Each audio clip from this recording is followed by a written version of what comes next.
There's something very important we have to do ASAP. What? Record an episode of Straight Jacket Talk.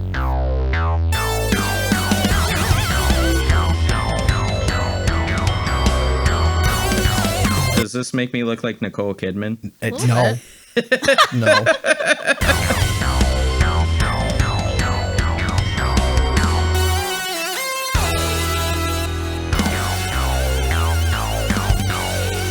Hey everyone, welcome to Straight Jacket Talk, where it's two guys, a girl, and a horror show. My name is Kevin, and I'm joined by a guy who plays piano at secret society ceremonies. It's Nathan. Sometimes the blindfold comes off a little bit. I don't want to hear anymore. Yeah, you do. I kind of do. I'm also joined by a girl who would laugh in Tom Cruise's face too. It's Gill. Yeah, because he's a Scientologist. Dweller H. That is a problem. That's the problem. Just laugh in his face. He's richer than we'll ever be, so who's really laughing, I guess? Yeah, you're right. That is true. We watched Eyes Wide Shut from 1999. It was written and directed by Stanley Kubrick. It was adapted with co-writer Frederick Raphael from the 1926 novella Dream Story. Kubrick sadly passed away 6 days after he submitted the final cut of this film to Warner Brothers. So he never saw the final masterpiece on film. Well, he did, but not on Yeah, theater. he wasn't at the premiere is what you're trying Right. to say. Yeah. I didn't know that. Yeah, died of a heart attack. This famously stars Tom Cruise and Nicole Kidman, who were married at the time. What I found kind of cool, though, is they've been in 3 films together. Do you know the other 2 besides Eyes Wide Shut? Eyes Wide Shut 2? Back to basics. I don't know. Top Gun? I don't know. What is Tom Cruise in? Not A Top lot Gun. of movies. Yeah, but, not Top Gun. Kind of Nicole close, Kidman though. Wasn't in Top Gun, though. A few years after Top Gun. I have no clue. I was like, I hope I stumped them. And I did. You did. Mm-hmm. Awesome. He did Days of Thunder with Nicole Kidman in 1990, where they met and fell in love. They also did Far and Away in 1992. I've not seen that one. I've never even heard of either of those movies. Same. So Really? Days of Thunder is the one where he's a race car driver. did not know that Tom Cruise was ever a race car driver. Yeah, not interested. Oh my goodness. Eyes Wide Shut had a budget of $65 million. Do you know how much it made at the box office? So I watched a little documentary about this film on the Criterion. I got to recuse myself here. All right. I'm pretty sure, I don't remember exactly what it was, but I'm pretty sure I've got a ballpark for it because of that. Please don't do this to me. Am I the only player? Jill, Yeah. any guesses? Give a guess. Come on. Sorry, what was the budget? I blanked out. $65 million. 125. I recused myself. I'm not eligible to win, Okay. but I'm pretty sure it's somewhere around 200 million. So kind of right in the middle of both of you, it made $162.1 million. Not chump change at all. No. The Letterboxd rating is a 4.0 out of 5 and currently sits at a 76% on the thermometer, which means it's certified fresh. But what did we think of Eyes Wide Shut? Before we go any further, if you could please hit the like and subscribe buttons. Also, hit the notification bell because when we have a new video, you'll be the first to know, and you don't need a password. Isn't that right, Nathan? Yes, it's a privilege, but you need a password. Fuck you. And a second password. And a second password. But may I ask, what is the password for the house? This was my pick for an episode. So the reason why I chose Eyes Wide Shut for us to review is I think that this is a perfect example of horror coming in many different forms, right? What I really enjoy with horror is tension, suspense, kind of panic moments as well. I do enjoy gore, obviously, and kills and things like that. But I think what this movie does is a great example of how to build tension in scenes and kind of create that panic inside myself of what true terror could be like. You know, there's scenes in this that I'm sure we'll get into where he goes to the secret society ceremony and just like places you shouldn't be, and that whole experience and being kind of out of your element, I think is terrifying, very much so. One of my biggest things I love about this movie is the dreamlike state it puts me in, at least. And I was saying this to Nathan before, but like it's almost like there's a lens that creates this dreamlike state throughout this movie. And you could see it like a lot of times, obviously, when scenes of Tom Cruise on the street, for instance, and things like that. Also, like when he goes into the bar where Nick is playing and you have those Christmas lights, and you could really see like the flares around the Christmas lights that kind of create that look that I'm talking about. And I love the way this movie looks. I'm very jealous of Nathan, who has the 4K from Criterion, because oh my goodness, like, I love the way this movie looks before the 4K. I have not seen it, so I can only imagine what it would look like in there. Listen, I'm not the hugest fan of Tom Cruise or whatever, but I gotta say, in this movie, I really enjoy him. I enjoy his acting, even when he's not talking, just his facial expressions. I kind of feel like similar ways as he does in certain scenes. And like, I can see that come across his face pretty clearly. So it is interesting to watch. And I do think that this movie is really well acted. There are some scenes that we'll get into where like, it feels real to me. Like it definitely stretches boundaries, which I love. I want to hear what your overall thoughts are. Gill, is this your first time seeing Eyes Wide Shut? Yeah, it is actually. This has been on my watch list for a long time. People keep telling me to watch it, and I just like never got around to it. But because of that, I feel like there was a lot of hype for me going into this. Not that like it was overhyped at all. I don't mean it like that, because I think it was exactly what I wanted from like a good movie. I think I just expected it to be a little more like scandalous, but maybe that's because we watched like the censored kind of version, right?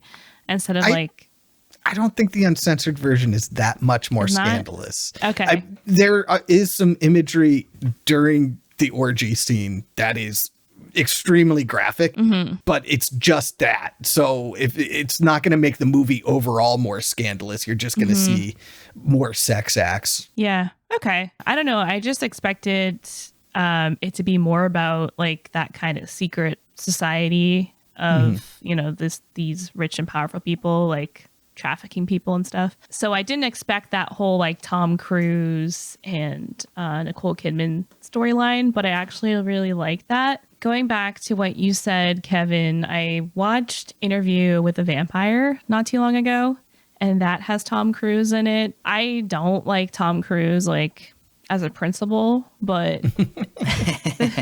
the thing that is common between the two movies is that I really liked his acting in both of them.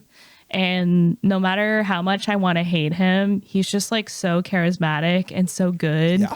And like, he's kind of dreamy, I guess. So like he wins me over every time, but I hate it. Yeah. Damn you, Tom Cruise. Damn you, Tom Cruise. Why you gotta do me like that? And before I watched this the other day, I watched Baby Girl for the first time, which also has Nicole Kidman, but it's her older. And it's also a movie about infidelity in a marriage. So I would really suggest that as a double feature, honestly. I feel like they go really well together. Wow. That makes sense. Like you said, Kevin, I liked the kind of dreamscape stuff going on. Like you don't really know what's real sometimes. You don't know what's fantasy. It kind of blurs in the middle at times. And I like that. And I like the themes of, I don't know, like the different kind of gender roles, especially like concerning sex and relationships. Women, they basically just don't think like that. If you men only knew. It was really bleak also, but it was good. Is this your first time or no? I think you've seen this before, right, Nathan? No, this is actually my first time. Really? Yeah, it's my first time seeing it. I pre-ordered the 4K because I knew we were doing it, and the 4K was being released literally like a week before we were supposed to record it the first time. It got pushed back because of Terrifier. I actually didn't realize until kind of recently that this has had a reappraisal over the years, because I remember this is the only Kubrick movie to come out when I was old enough to be conscious of the existence of Stanley Kubrick, right? Because his last one before that came out in 1986, Full Metal Jacket. And I was 1 year old. But I remember at the time, there was a big deal made out of how scandalous and pornographic it was going to be, with lots of sex scenes between Tom Cruise and Nicole Kidman.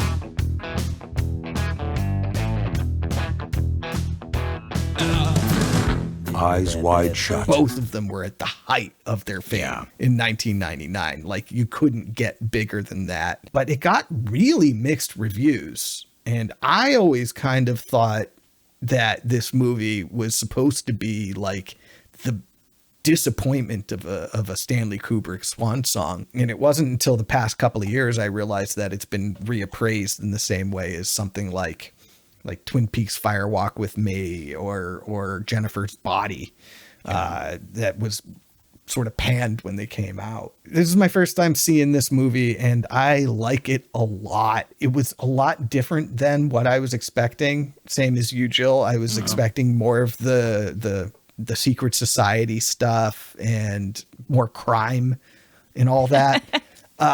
More crime. I was expecting more action and more almost like thriller type. It is a thriller, but more actiony type stuff with him being like chased down by the secret society and things like. At the end of the day, this movie is not even about the secret society, despite the fact that that's what everybody talks about the most. It's about jealousy, and it is about infidelity. It's about fantasy. It's about the way female sexuality makes men insecure, really, I think is the biggest theme. The idea that a woman might fantasize about a man that is not the person she's with. The dreamlike quality is beautiful. The way it looks is fucking incredible, especially on the 4K. I, for reasons, went and looked it up on Tubi streaming, and it honestly looked like shit to me on streaming. The way it looks on this disc is incredible. It's one of the best looking movies I've seen in a long time. Dang. That thick grain, very thick film grain. Just say it slower. Yeah. Slow that down. Oh yeah. But yeah, I enjoyed this a lot. It was way different than what I was expecting, but what I got, it was almost better than what I was expecting, really, because it's slower and more. This is a very, very dense movie. Yeah. Which, I mean, Kubrick stuff tends to be very dense. So it's funny that you had brought up the Jennifer's Body comparison, because that's something I didn't think of, but I think you're dead on with that, because this movie, when it was released, was very over sexualized in the sense that they were selling it to the mainstream. Like, you get to see Nicole Kidman naked and Tom Cruise and her having sex scenes.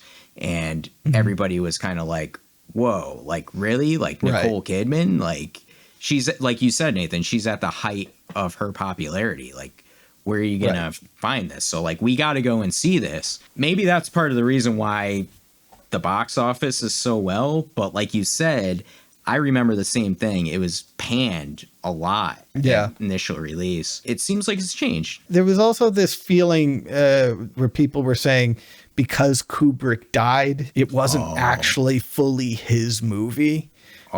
Because there was some post-production stuff that was done without him. But I think that's way overblown, because there really wasn't that much left to do other than censoring it for the American market. That was done after he died. That upset a lot of people too. Ebert was especially very mad about that. Oh no, Ebert. Shocked. The MPAA ratings board threatened it with an NC-17 rating, and Warner Brothers got that reduced to an R rating by doing a terrible thing. This is crazy from Ebert. This is the exact opposite of what you think from him. He wanted the NC-17 cut. He wanted the unrated cut. Wow. I know. He thought it was tasteless for them to do the censoring. Wow, Ebert. One thing we agree on. Holy cow. Yeah. It happened. Yeah. Yeah, I mean, I want to touch on also what you had said too, like, and you both mentioned it about the dreams and reality kind of back and forth a little bit on this movie. And I think they make mention, I think Tom Cruise says it, Bill says it, where he says, And no dream is ever just a dream. A dream is never just a dream, is Yeah. it? Or something like that. Yeah. Yeah, right. And I think it plays with that whole concept throughout this movie, does it not? Like, what's real, what's not? Because there's times, too, where the audience, we're questioning ourselves a little bit. At least I was. Is this a dream that he's in? Because it all kind of happens. I mean, most of the actions, I say action, but most of, like, the movie itself, the action stuff happens in one night, does it not? And then we're kind of left afterwards with scenes of dealing with what happened. Yeah, the whole movie takes place over the course of 3 nights. And the first night is just that opening scene at Ziegler's party. And then he comes home after he goes to the ritual. And then he goes home the next night and tells her everything. So that's 2 hours and 40 minutes, 3 nights. So, Dang. Very short time frame. Jill, what did you think? I want to get right into like the opening too, because Ziegler's party here, right? I mean, visually, this place is gorgeous, is it not? With the staircase and the decorations. This is kind of an underrated Christmas movie a little bit, because there's a lot of Christmas atmosphere in this, right? It's definitely a Christmas movie if you want to cry. Maybe you do. Well, it didn't make me cry. I don't know. I wasn't. I didn't cry, but it's a little sad. Was it their failing relationship that you were upset by, or I don't think I felt the same emotions you did. Okay, what did you feel? It was mostly intrigued. I don't know. I thought Bill was kind of an asshole. I also thought Alice was kind of an asshole. Oh, yeah. It didn't really hit me in an emotional way too much. I loved it, but I didn't feel like it was that kind of flick. I gotcha. It's probably because I just got divorced. It all starts, with a lack of romance and intimacy and stuff like that. So I really kind of identified with that in the beginning. And just talking about the opening shot at the party, when they go in, I think it's really interesting that they both kind of flirt with the idea of going outside of their marriage, but no one ever really crosses that boundary. But I think it's really interesting of what they're both looking for. And they're both two very different things. And I feel like very stereotypical of like what women and men want. So Alice, she finds this guy, or she dances with this guy who's like tall, dark, handsome, like successful.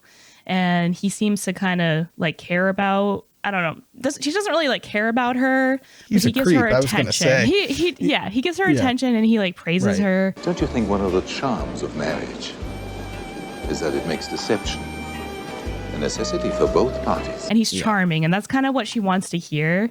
And it is a little creepy. I think that's my glass. Oh, I'm absolutely certain of it. On the other hand, you have Bill, and he has 2 girls, and they're really young. So I feel like it's a very like superficial kind of threesome affair that he's looking forward to. They're both models. Yeah, just seeing them get closer and closer to that, like after the party when she gets out the joint from the Band-Aid box in the bathroom. This pot is making you aggressive. This pot is making you aggressive. No, it's not the pot. It's you. It's not the pot. It's you.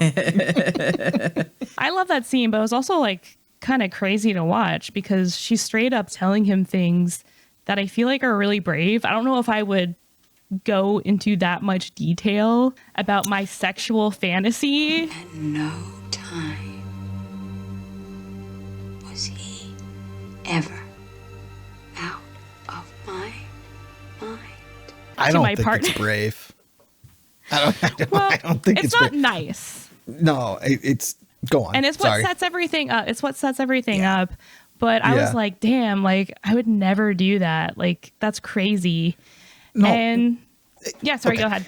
It's human to have those types of fantasies, whether you're in a relationship or not. But those things, they're for you, right? They belong to you. You get to keep them. As soon as you give them away to your partner and say, hey, this is a thing, you're an asshole. You're allowed to have those things. You don't need to be ashamed of them. But you don't need to share them unless you're in the kind of relationship where you do share that kind of stuff, and then probably act upon it, you know? Yeah.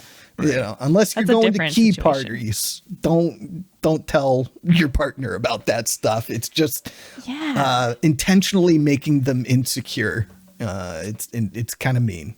It was I think intentionally so. mean, though, right? It was. I'm not saying he's also an asshole, because Well, he yeah, spouted yeah. some like really weird, ignorant shit where he wanted to pretend that women don't have sexual desires or something like that, pretending he can read the mind of his female patients when he's giving them a breast exam. Sex is the last thing on this fucking hypothetical woman patient's mind. He's an asshole too. I'm just saying, like, these are people who are not being nice to each other. They have issues in their marriage, obviously. That probably started a long time before the movie started. Exactly. Definitely. That's why, like, I think, like Jill was saying, though, at the beginning, you can really see what their kind of mindsets are and where they are in their marriage a little bit, because he is off with these two model girls, younger girls, and she's with an older man who, like, he is a creep, no doubt about it, but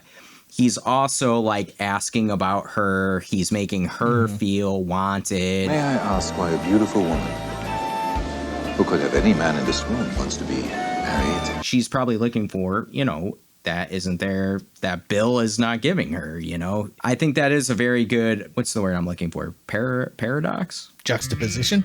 Yeah, what's going on?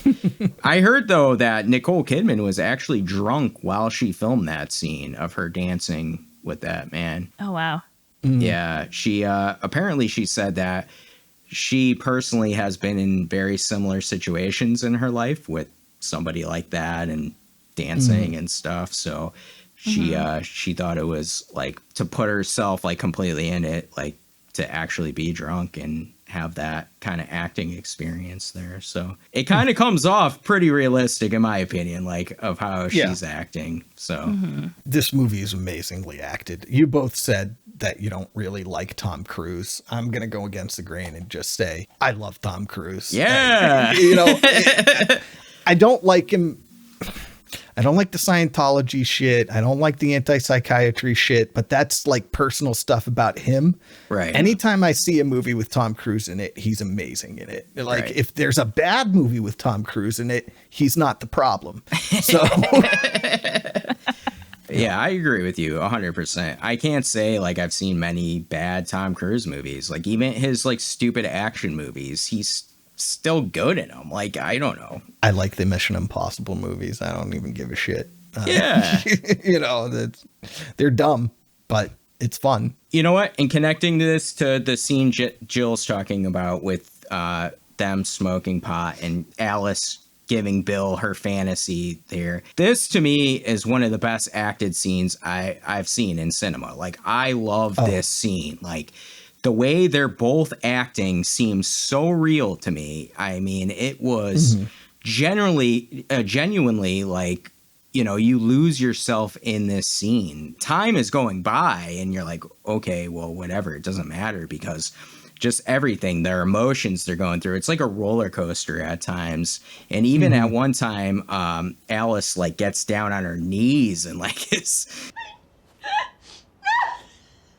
she's laughing. Yeah. The look on Bill's face when she's doing that is hilarious. He's so frustrated. He's just like, fuck are you?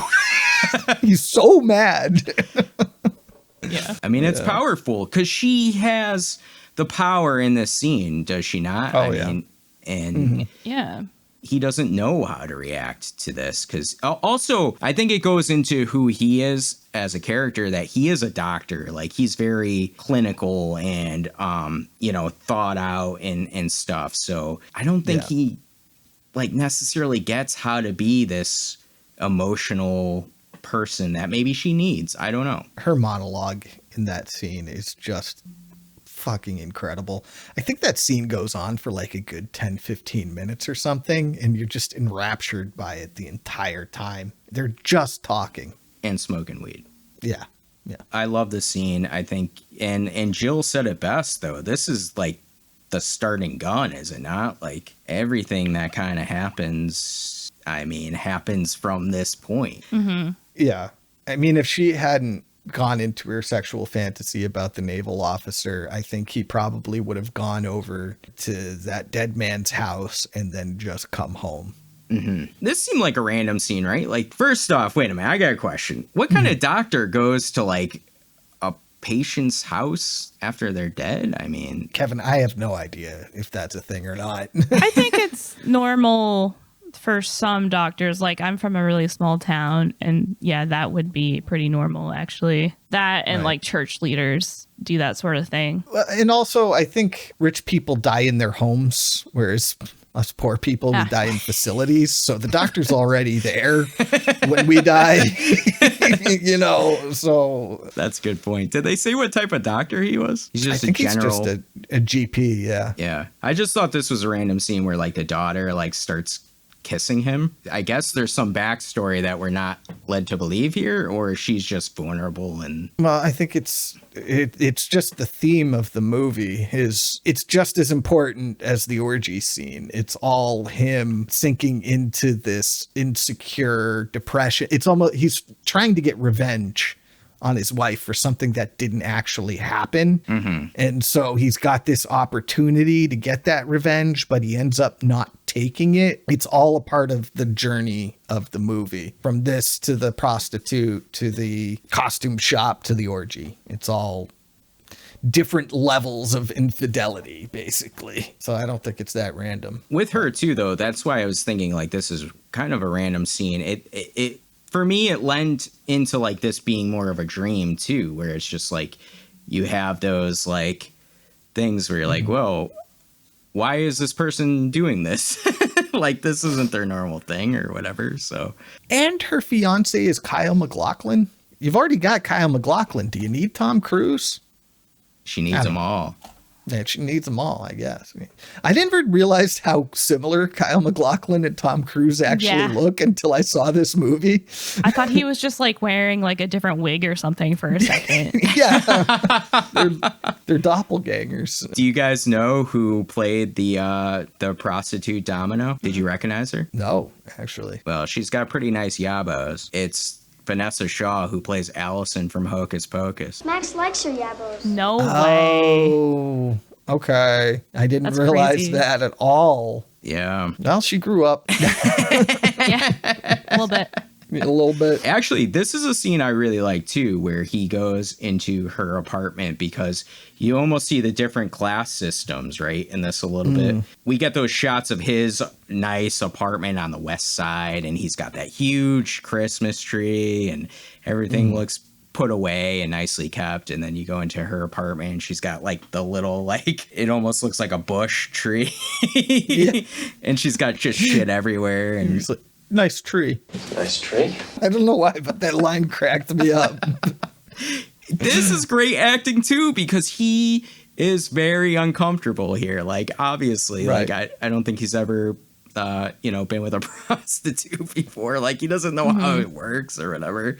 He's like, talking about cash. He's like, how do you do the, and she's like, should we talk about money? Do you suppose we should talk about money? It depends on what you want to do. What do you recommend? Yeah, but I liked their energy. Like, I liked her a lot in this role. Like, she was really good, I thought. Like, where, I don't know, she just had this energy about her where, it's almost like she was giving him at the time, I know she was giving him sex, but it was almost like giving him like a gentle hug, like just some comfort in what he was going through. He probably needed something. Maybe not this. It reminded me of Catcher in the Rye. Kind of the same thing, right? Like, you get a hooker to just like talk to. Basically, you don't end up like actually having sex. It's all about that like temptation. And he decides not to do it because Alice calls him. He keeps getting off with things every time, but it does work out so that both of them don't really cross like the actual line of doing something, but they both go too far. Like she goes too far in admitting that she would leave everything behind for this like naval officer dude. I was ready to give up everything. You, Helena, my whole fucking future. And then we don't know if she actually would. She's just saying that's what I was thinking. Yeah, but like you don't say that, you know. Yeah, exactly what we said earlier. Yeah.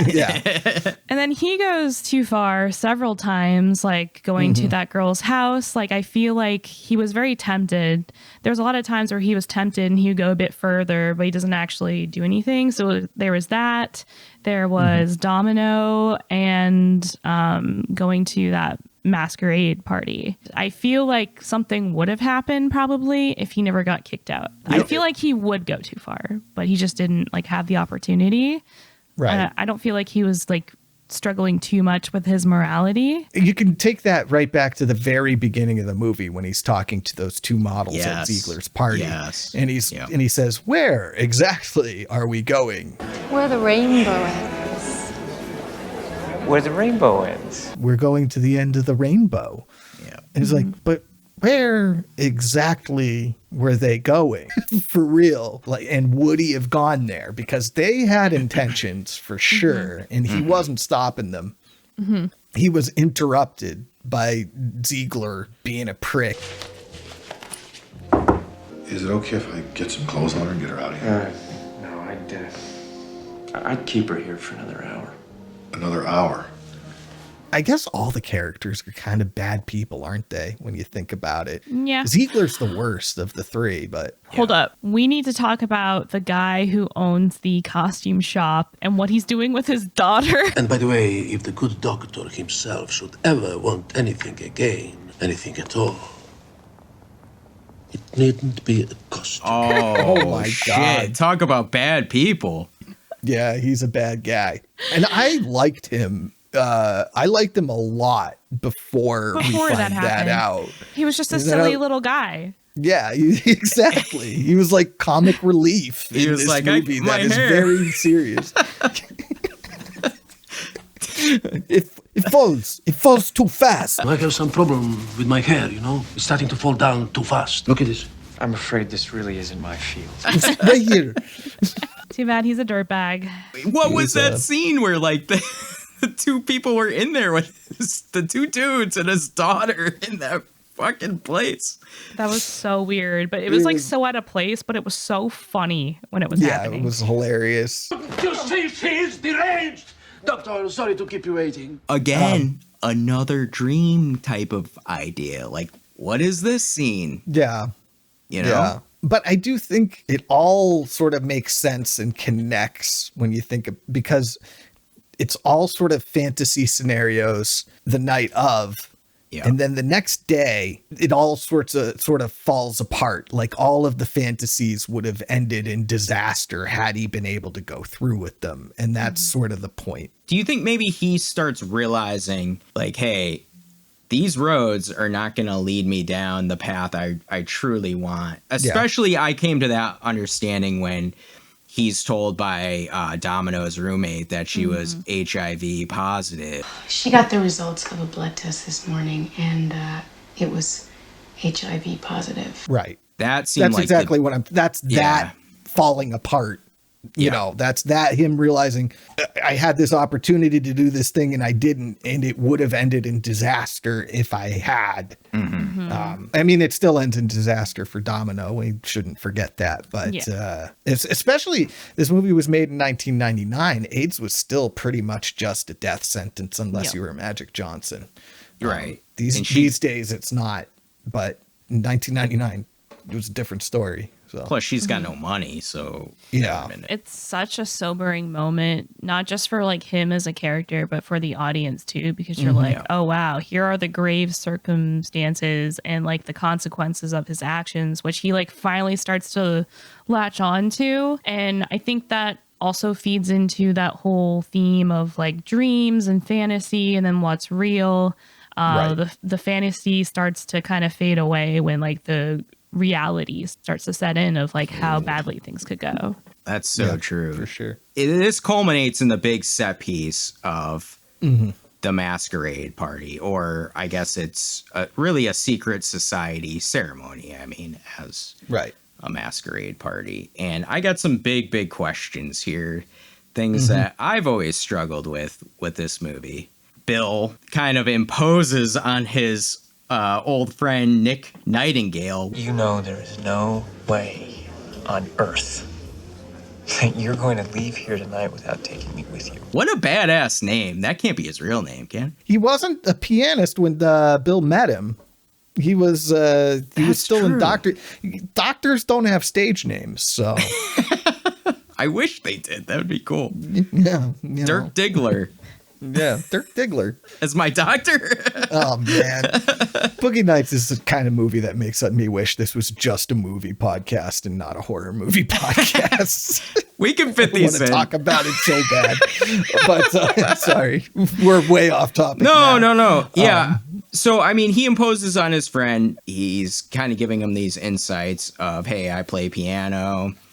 I can't see nothing. Like you said before, Nathan, with Bill, it's almost like he wants to get back at Alice, right? Yeah. I mean, the entire time he's doing all this stuff, he's having like visions of her fantasy playing in his head, which I understand why it made him insecure, but to constantly visualize something that didn't actually happen, maybe just stop, dude. I think he gets frustrated at, by the way. He gets frustrated at himself, though. Like, there's that scene where he's walking down the street and he just claps his hands together. Like, it's boiling over. He goes to this masquerade party, and this, I gotta say, is my most stressful moments of this movie. Why on earth? Why would you go to this secret society party? I mean, that's obvious, isn't it? To see the sights and maybe get laid? I mean... Yeah, but there's no, like, hey... There could be danger here? Well, I mean, I'll be honest with you. Let's say I was in that situation. I would never be in that situation. I probably wouldn't think I was immediately in danger. But if an incredibly beautiful naked woman in a mask told me I was in grave danger. It doesn't matter who I am. You are in great danger. I would probably be inclined to believe her. And I would also be inclined to believe that these women were being trafficked, and therefore that would make me feel really icky. And I would be very disappointed that it is time to leave quickly and quietly. Yeah. I don't know. This whole thing's stressful because he seems out of place, does he not? Jill, what were your thoughts like watching this masquerade party? Selfishly, I wanted it to go further. I read a lot of books, honestly, about this kind of stuff, about like trafficking rings. It's like a big thing in dark romance for some reason. So I'm kind of used to like being in that setting. So I thought it would go further into that. It didn't, which is fine. Further in the imagery or further into what goes on? Further into what goes on. Hearing about this movie, like you said, that's all I heard about it was like the secret society sort of thing. So I thought it was going to be more to do with that and not, his, like kind of journey. But yeah, I liked it. I thought the set was amazing. The symmetry and like the way it was shot, the costume design. Yeah. And it was very mysterious. Honestly, I like that it didn't go into all of that because it could have been anyone. It could have been like the president or something. Yeah. Probably. You're not wrong. Yeah. But yeah, and it's interesting too because like, oh God, I'm putting on my tinfoil hat, but like this stuff like actually goes on to an extent. Hold on. It's not that realistic because there was no children there. Oh, yeah, you're right. You're right. Dang. Yeah. I liked it, but I got no buts. I really liked it. Yeah. I liked their costumes a lot. Nathan, what did you think of their like costumes and like the kind of ceremony idea? This was very scary too, just watching this play out. It is the juxtaposition because the women are naked, like of, sexual and like fully dubious. Clothed. Yeah. yeah. Like, what's going on? What was your question again? I'm sorry. No, what were your thoughts on this overall? Like, and like the costume design, the ceremony. I mean, this was terrifying, was it not? I thought so. This was just a beautifully shot scene. The montage of the sex going through the different rooms. The soundtrack is incredible too. It gives you very uneasy vibes with the chanting before we get to the part where Tom Cruise is caught, and then it gets to that one piano note.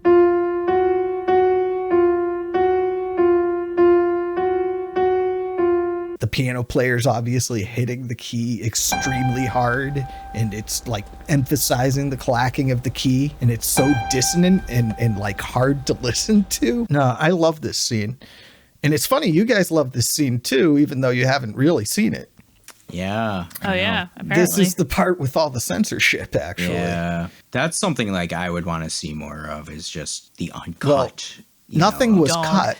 No scene was cut. There's a whole bunch of digitally added viewers obscuring what's going on. There's a whole bunch of people in black robes. And what's funny is they actually censor some of the sex acts using naked women by digitally imposing naked women looking at the sex acts. So stop it. There's one part where a woman is getting fucked from behind, and it's very, very graphic. In the censored version, there's a cloaked man and a naked woman obscuring it. There's like cloaked men and naked women who actually weren't in the scene in pretty much every room of that scene. Wow. Because I looked at it on Tubi and I was like, that guy's not real. That chick's not real. That motherfucker back there is not real.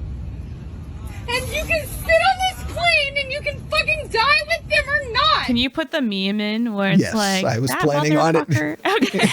As soon as I said it out loud, that's what I was thinking about. That motherfucker's not real. Just a red circle around one of the cloaked men. That's not real. Yes, please. What's funny too is I'm going to play the censored and uncensored side by side, but I'm going to have to censor some of the censoring. Yeah. Because it's women's butts. Yeah. Makes sense of that. It's funny you say that, because like when you're watching these scenes where he's going through like room to room, and like all the actual like sex is kind of being like hidden by like women's asses and things like that. So like, I don't know. None of it's hidden in the original cut. That was all added. And added after Kubrick died. You had touched on it too with the soundtrack, and what I like is there's a lot of pieces of music in this that are actually like supposed to be like in the scene. So like at the very beginning, they're listening to that classical music, or classical music's playing, and then they turn off the radio. All right, I'm ready.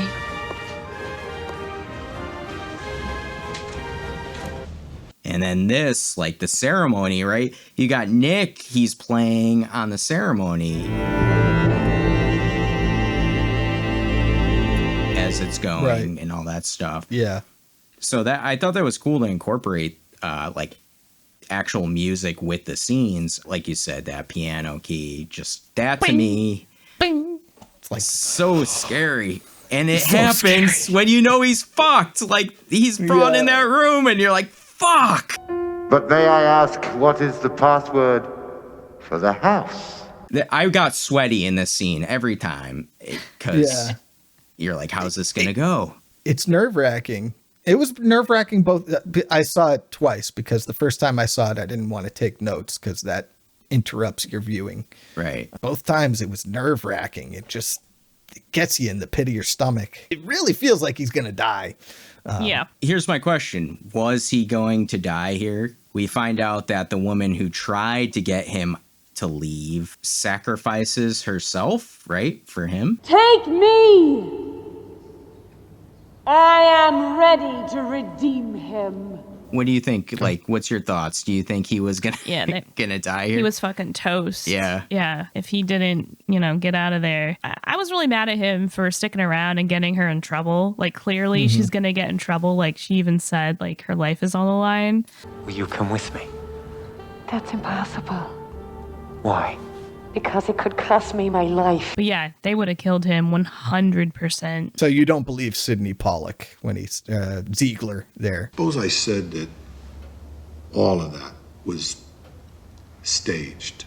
Ziegler. When he said that. No, neither do I. No, Okay, and it wasn't an OD unless they like put drugs in her system either. Like, I know there's like discourse that it's going to happen eventually to, you know, if you keep doing it, but I really feel like they did it and covered it up. Is that my tinfoil hat, or do you agree? That's left completely ambiguous by the movie, and I think either interpretation. It's an awfully big coincidence that this woman who sacrificed herself for him ended up dead the next day. And it just happened to be from a drug overdose. And Ziegler has that line. He's like, the door was locked from the inside. There was nothing suspicious. Her door was locked from the inside. The police are happy. End of the story. The police are happy? Who says that?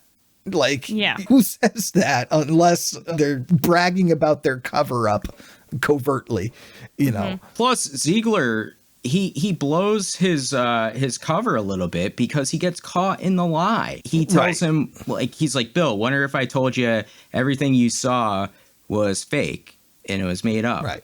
And that's when it clicks with Bill, he's like, yeah? Well, what about this girl? Do you mind telling me what kind of fucking charade ends with somebody turning up dead? I mean, he's given himself up that he is lying. Yeah. That's the way I took it. Because she wasn't just she wasn't just a sex worker. She's a former beauty queen who was in Ziegler's house the night before overdosing. But that's why the other interpretation where he's telling the truth is also plausible, because she does have a drug problem. Yeah. She did just OD the night before. There is the question of why would they let him go? What is this redeem me thing about? Well, like, that's stupid. You know, he's still putting the society in danger. I'm on your side, Jill. I think that is complete and utter bullshit, and that he was in extreme danger, and they did murder that girl.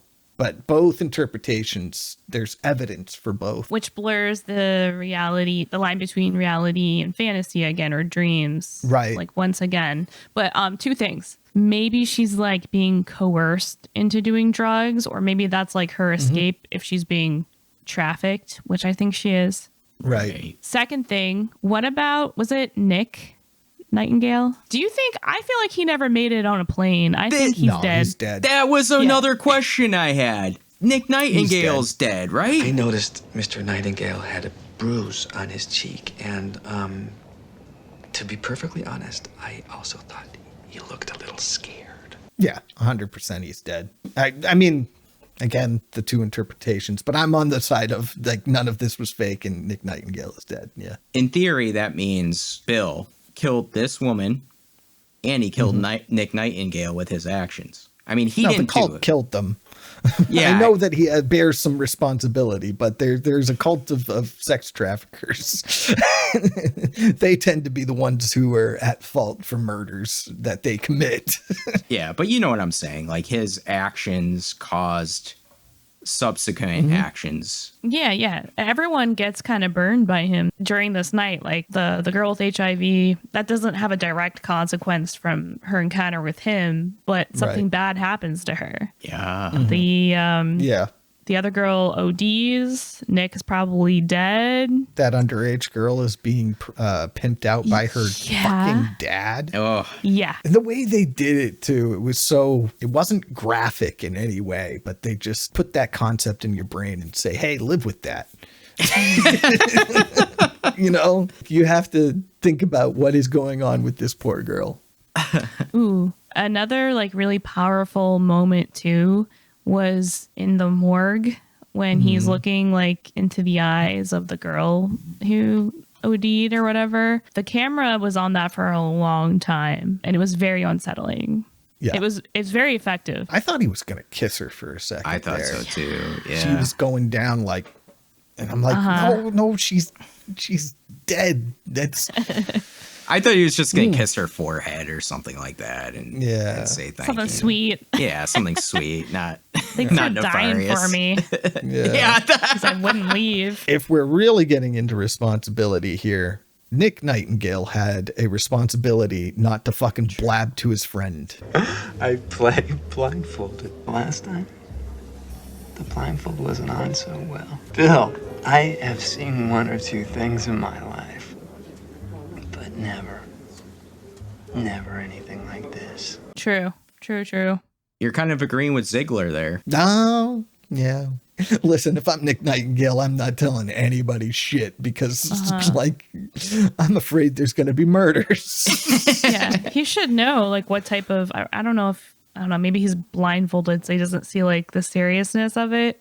I don't know. Yeah, they all have a bit of responsibility there. Yeah, I mean, especially because now Bill is being followed. Like, we have scenes where he's getting paranoid, and he's obviously followed because Ziegler tells him after that he had him followed. But, you know, you see that guy chasing him down in the street a little bit. And he was not very subtle about that at all. I would have picked up on it too.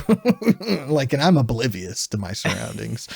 So it's like Bill though too. Like, you have a wife and kid and stuff, man. Like, you know, you're like bringing this shit possibly on your family and stuff. So like, yeah, there are big consequences here. And I don't know, it just seemed like he was being a little careless in what he was doing. Although, like, I don't think he was thinking things clearly anyways, but he's just filled with that jealous rage. We get the scenes after, right, where he finally tells his wife, Alice, I'll tell you everything.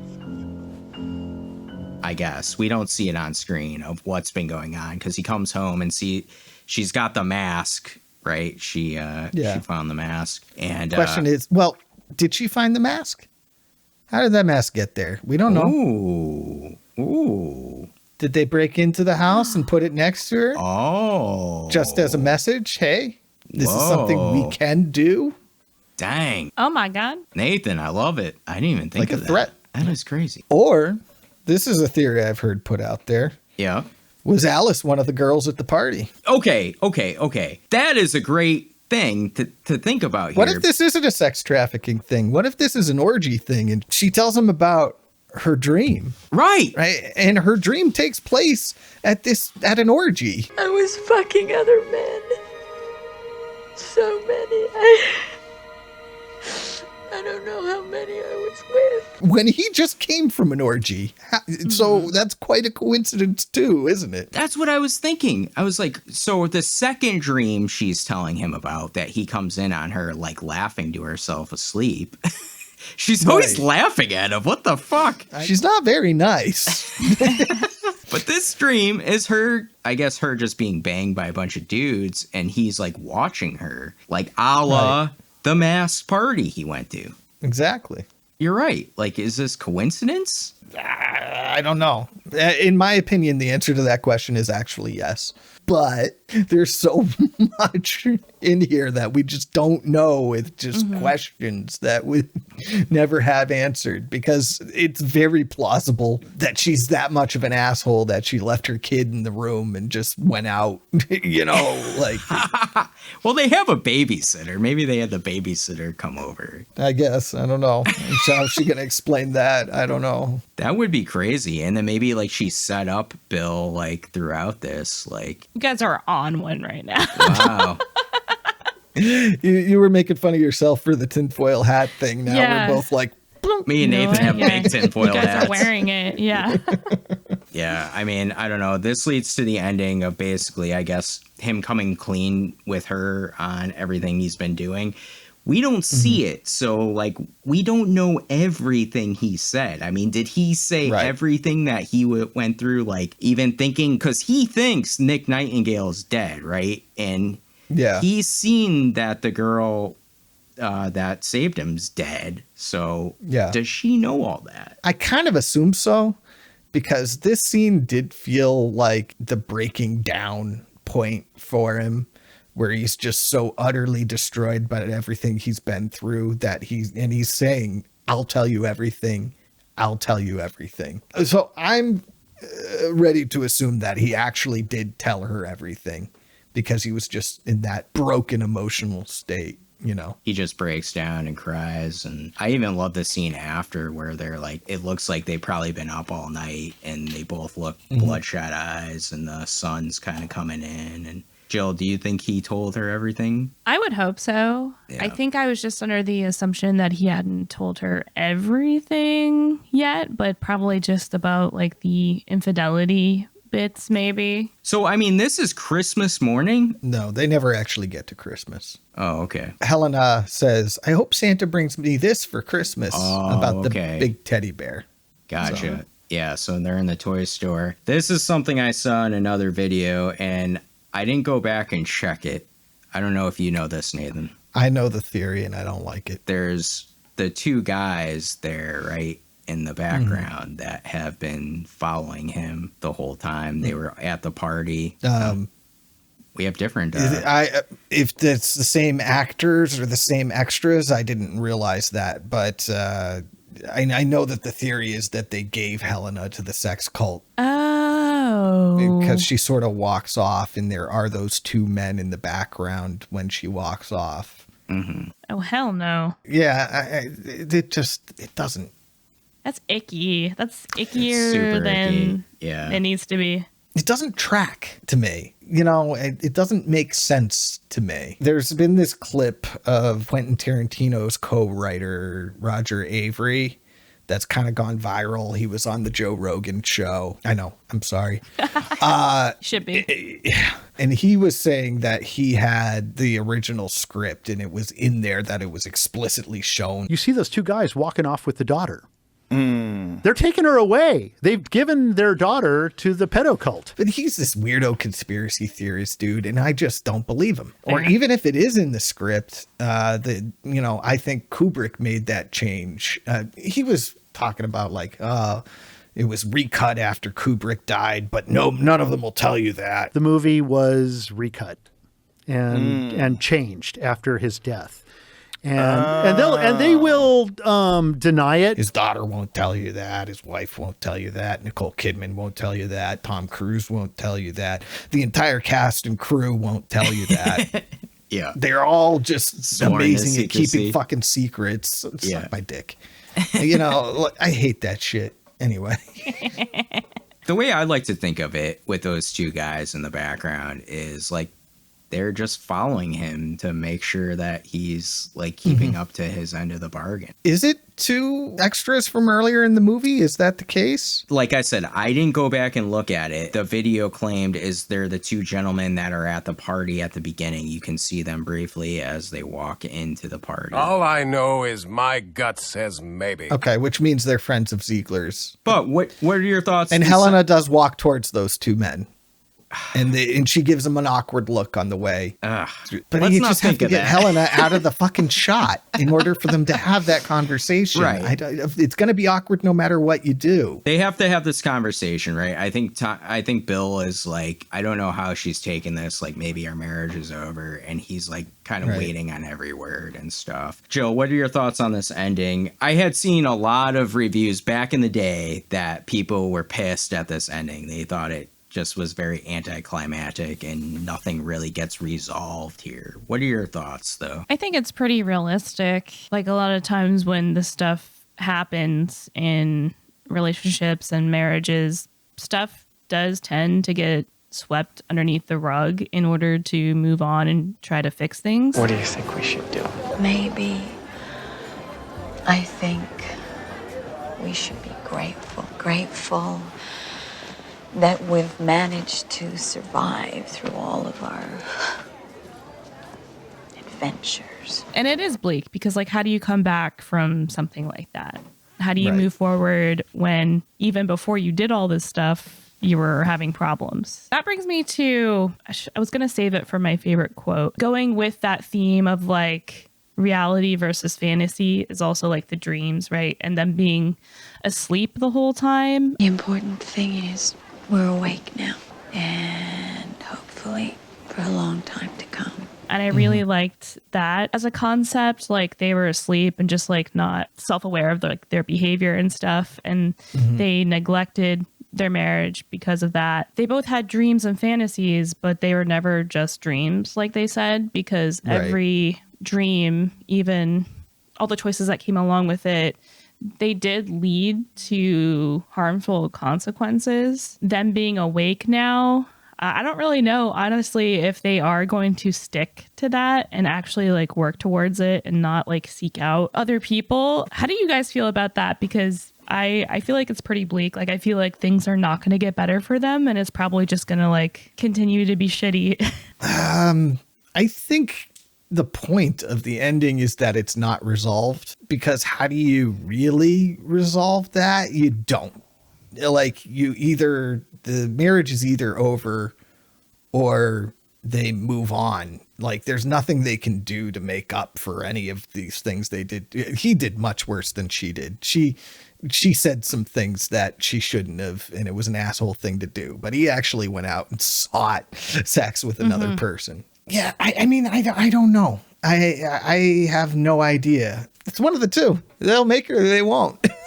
I guess that's really non-committal. When the movie ends, they're extremely fragile. I think maybe they will make it because, Alice wants to fuck. Maybe that's a sign. Like, hey, let's just fuck. And I mean, it's funny. The one sex scene between Alice and Bill in this movie, which is the sex scene that all the marketing was centered around for some reason. It felt like they worked up their appetite elsewhere and then ate at home, sort of deal. I like that. So this has been an issue for them for a while. And it was also it wasn't a hot sex scene. It was kind of awkward, and you could kind of tell Alice was not that into it. Yes. And I've seen people criticize. True. Yeah. Yeah. I've seen people criticize that as like, oh, they have no sexual chemistry in this erotic thriller. And I think that was intentional. Personally, again, this marriage has been in trouble for a long time because they don't end up doing these things if it's not. Do they even like really like love each other in that romantic way, or are they just there because they have a kid? Like, it seems kind of like a duty at this point more than anything else. Yeah, it's hard to say. But I don't know. Like I said, I think they might stick together just because that last line is what it is. Yeah. It's an olive branch. It's going to suck though. Last line of Eyes Wide Shut, first line of Doom Generation. Fuck. Misconnection. I think the good thing though is at least they're like open and honest with each other. Like, I don't know.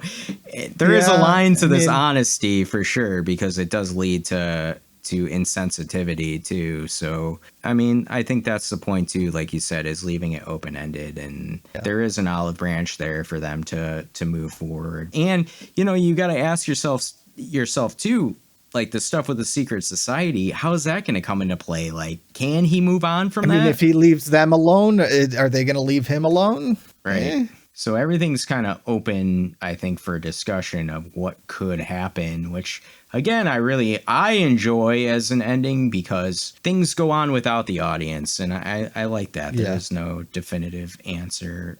And it leaves us with questions, which I always love. And like you said, Jill, it's a realistic ending, right? It's not a movie ending.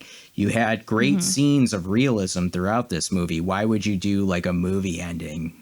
I think that would have ruined it. Yeah. Yeah, you don't really see him changing for her, and she doesn't really do anything either. Like, they just don't meet each other. Like, they don't put enough effort in to give the other what they need. There's like no emotional connection, I feel like, or romantic connection. They're pretty much separated throughout this whole movie. I feel like Kubrick does that on purpose. There's scenes early in the movie where he shows Bill at his doctor office and, doing checkups, and Alice is at home with her child. Right. They're like smoking cigarettes, watching TV while he's out, doing whatever. Like, I think that was very intentional, showing different sides of what's going on. Yeah. She's bored while he's out there examining hot women tits, Your wife is fucking gorgeous.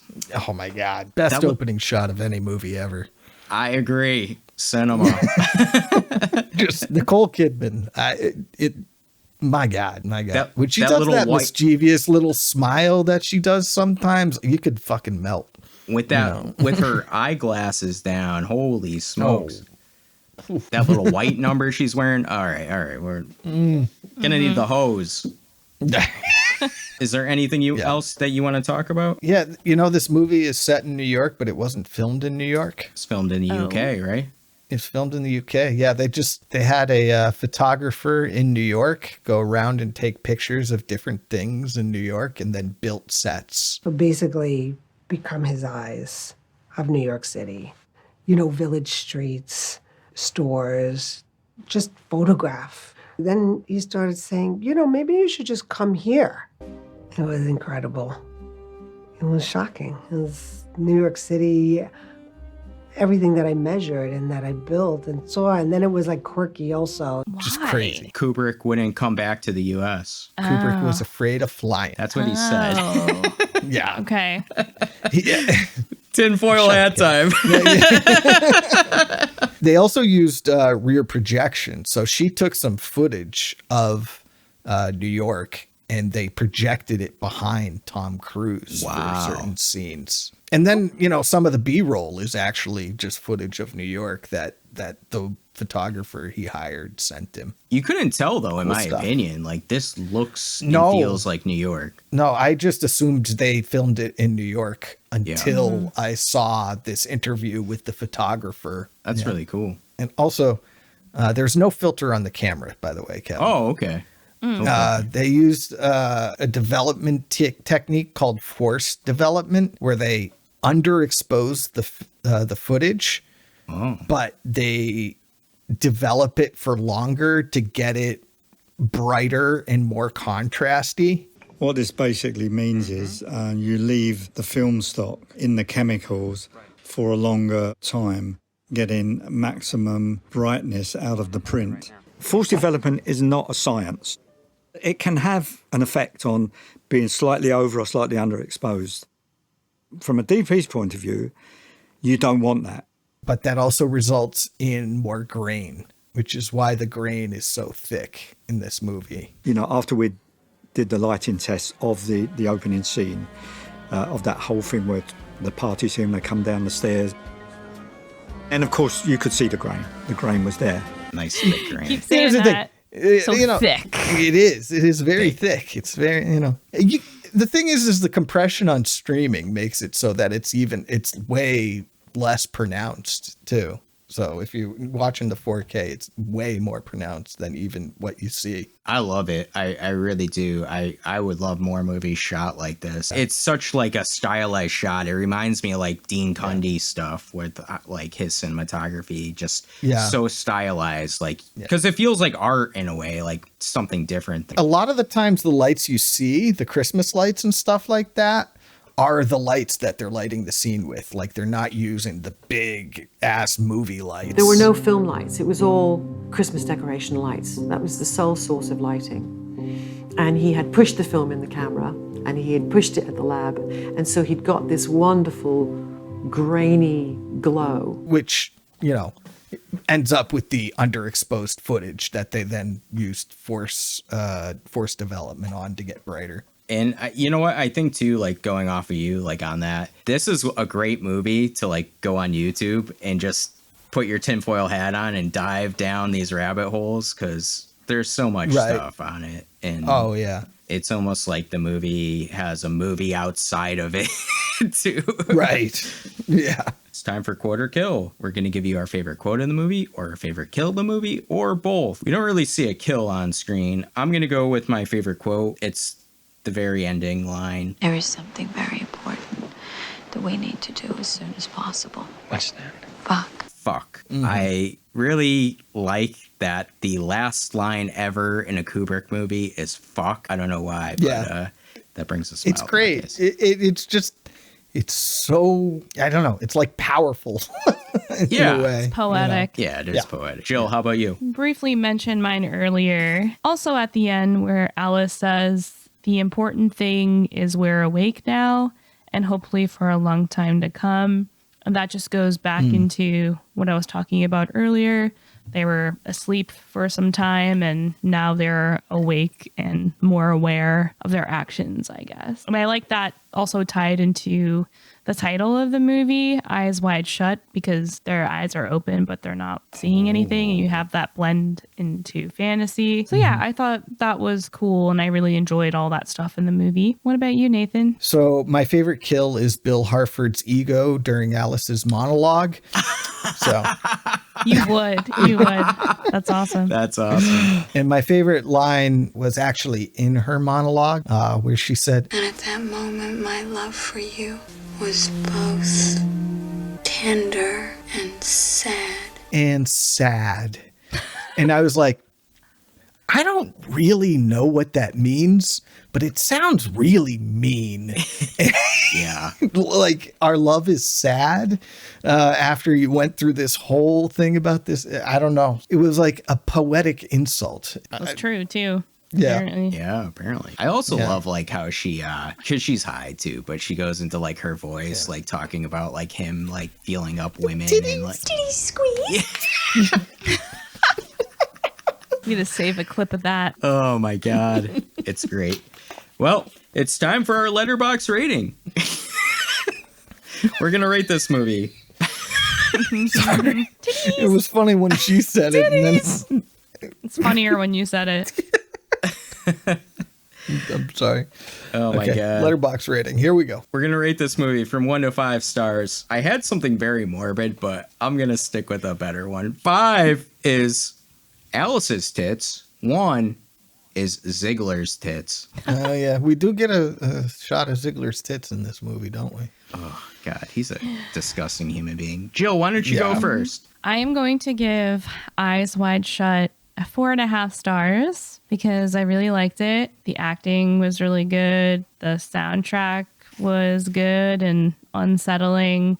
I really love Tom Cruise and Nicole Kidman in this. And I thought like the set and the costumes, especially at the masquerade party, were really cool. I think the only reason I'm not giving it 5 stars is because, like I said earlier, I was kind of expecting more of that secret society stuff. I expected it to be more scandalous, I guess, than it was. And that's not the movie's fault. That's just like the kind of conversation about it. Right. Yeah. So for now, I'm going to give it 4.5 stars. Maybe that'll move up to 5 stars in the future. I'll have to rewatch it. Kevin.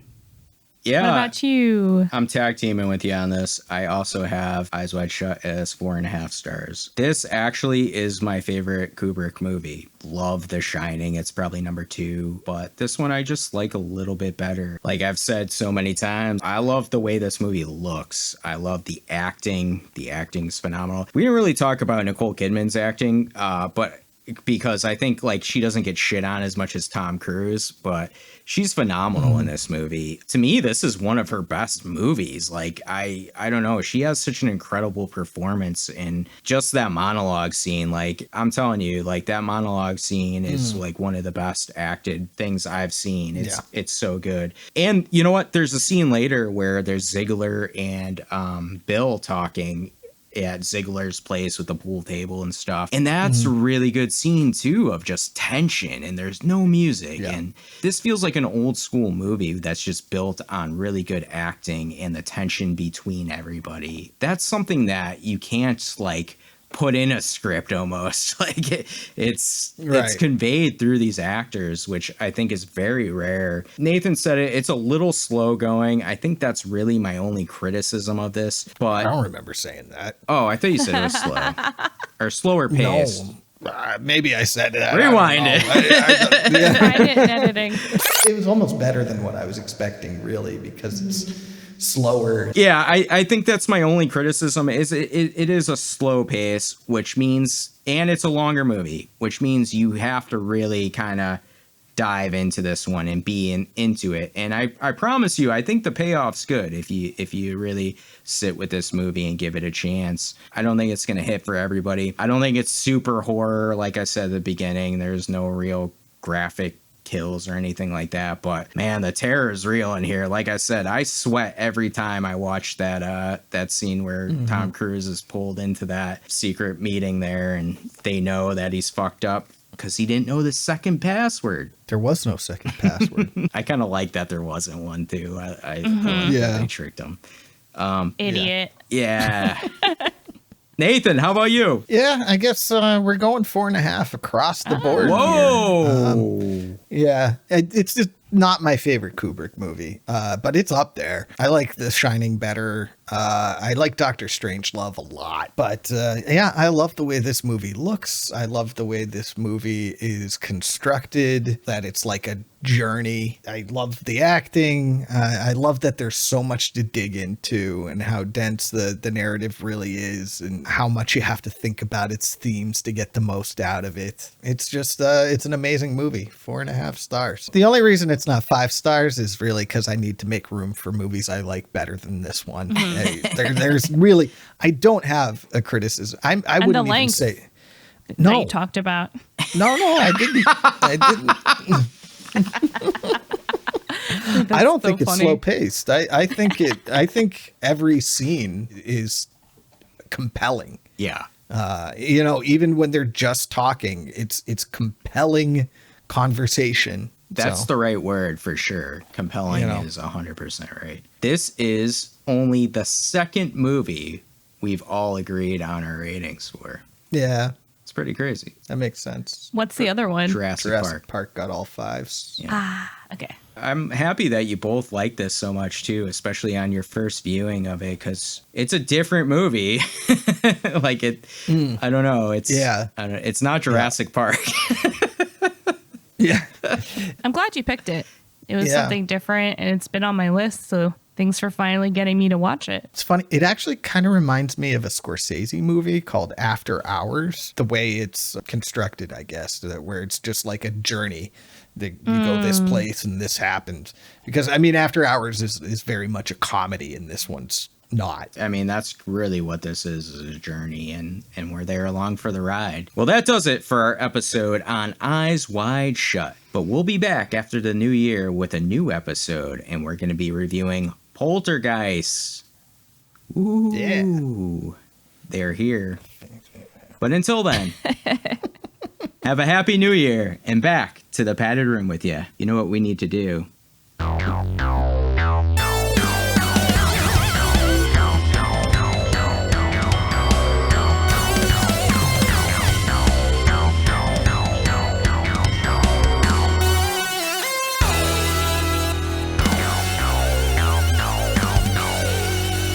You've both seen Poltergeist, right? I have not seen it. Well. Oh, then I will not tell you what this means.